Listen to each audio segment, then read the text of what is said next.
Where do we go from here? So, let's get to the word first. Ignorance is a lack of knowledge.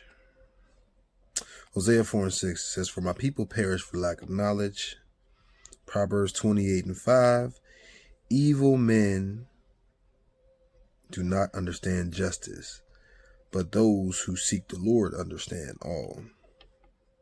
Proverbs 28:16, "A ruler who lacks understanding is a great oppressor, but he who hates covetousness will prolong his days." That's greedy or bribes.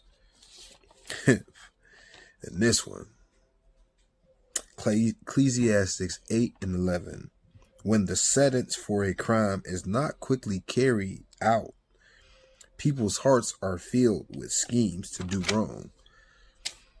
Proverbs 21:15, "When justice is done, it brings joy to the righteous, but terror to evil doers." Proverbs 29:7, "The righteous care about justice for the poor, but the wicked have no such concern." Wonder why cops keep getting away with killing people. Because, see, we got to understand how this game is played. And we need to do what's right. So Martin Luther King Jr., after 3 years of theological study at Crozer Theological Seminary in Pennsylvania, where he was elected president of the predominantly white senior class in 1951. See, we got to understand this thing.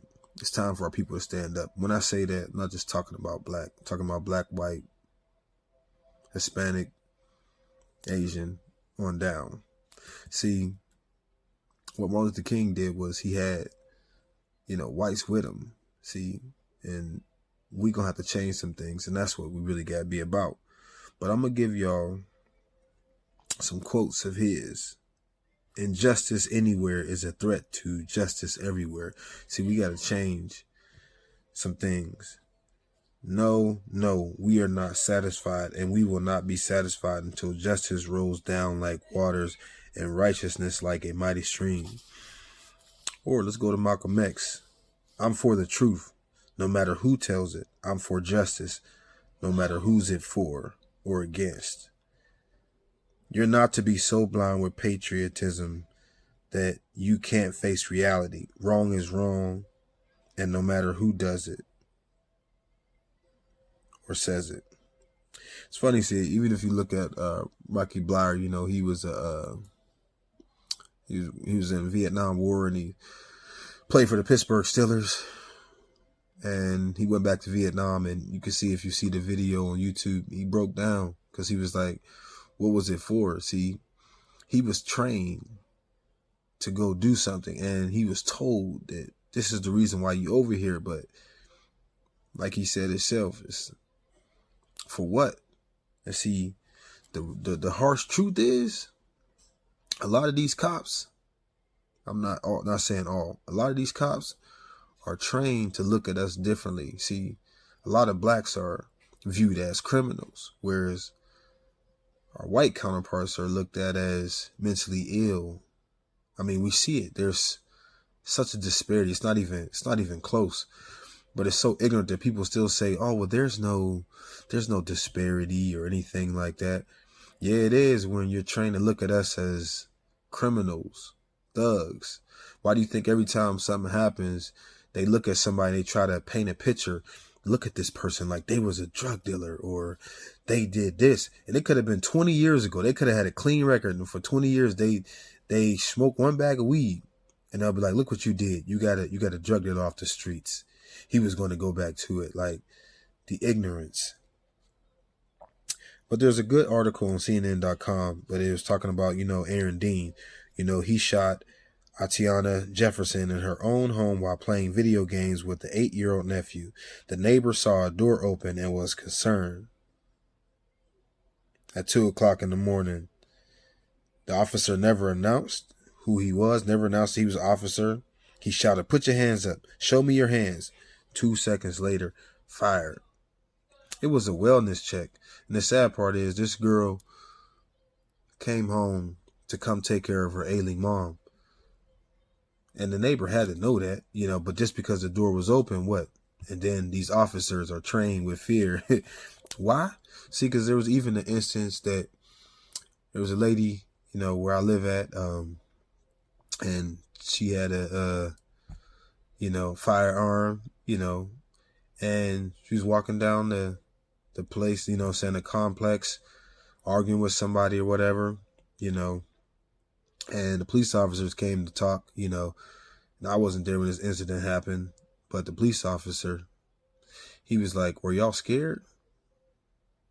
And they were like, "Nah." Even the one young boy said, "No, I wasn't scared."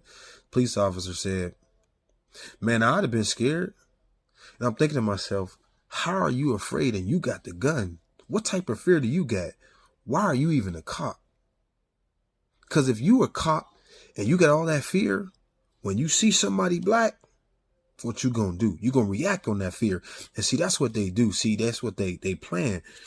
But the police said in a statement that it was a perceived threat.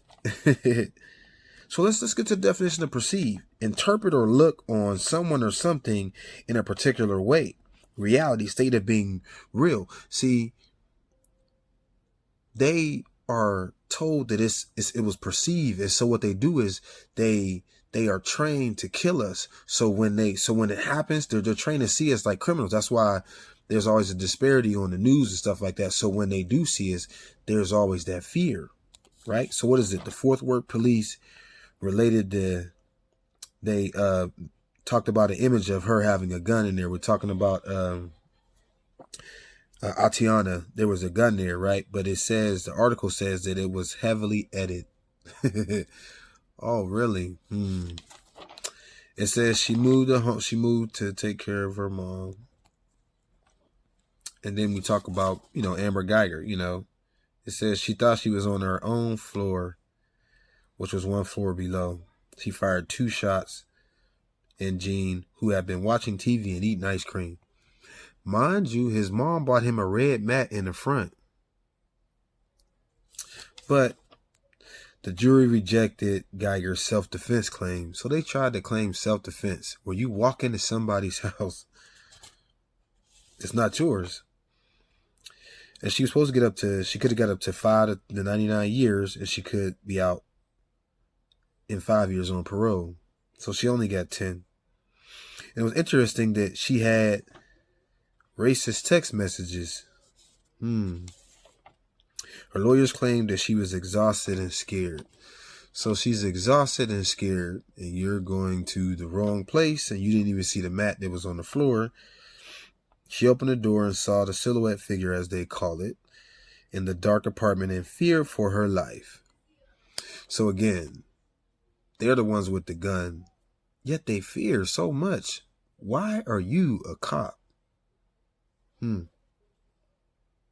Because they're going to try to make sure you get off with this justice system, right? Is it really the justice system, or is it just us?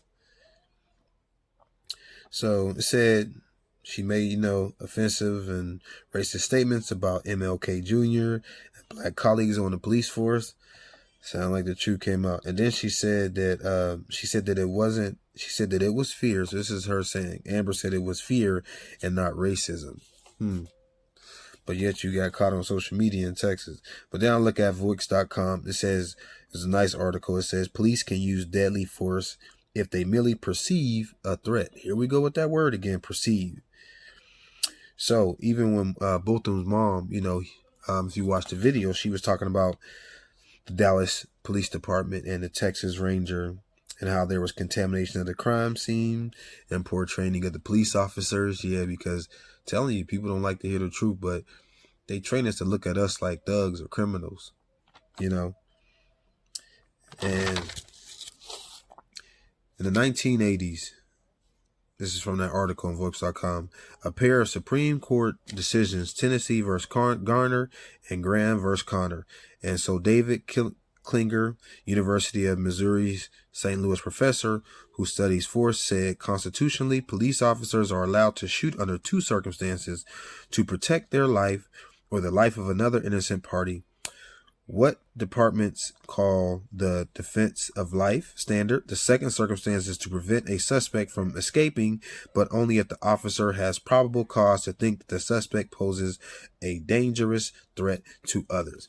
And that's why a lot of us are perceived as dangerous threats. And it's so interesting, even if you look at stand your ground law, that somebody can come over there, start something, and then fear for their life. Even if they the one that came in and instigated it first, you can get off on stand your ground. See, that's what we got to do. See, we got to change these laws. And what it's going to take is the right people, and we're going to have to come together. And that's what we're going to do. It's going to take whites, blacks, Asians, Hispanics, like, you know, that's what it's going to take.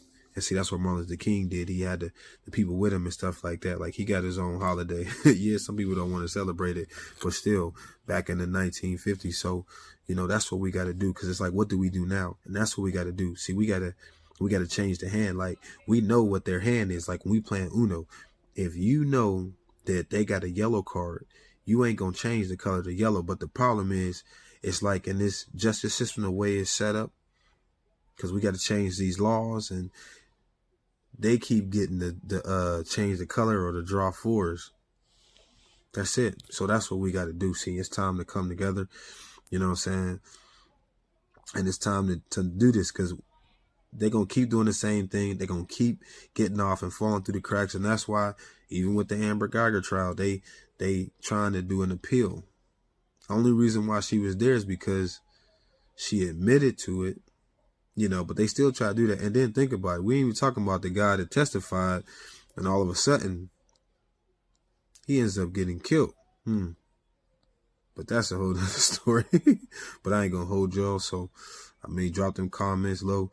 So, that's probably be part 2 or something if I do that. But just wanted to say that. Where do we go from here? What do we got to do? And that's what we got to do. We got to change these laws. Because all we got to do is just convict the corrupt cops. It's not all of them, because we ain't got to do nothing to them. Just send them to prison. You know that the prison people do not like corrupt cops. We don't got to do nothing. So the Bible says they can reap what they sow. So on that note, I'm out. As always, love y'all. God bless. And don't let that anger or that hatred make you bitter, but allow that emotion to do something positive. Just like a battery needs a positive and a negative. So allow that to fuel, and we got to do something to change things. That's what we got to do. All right.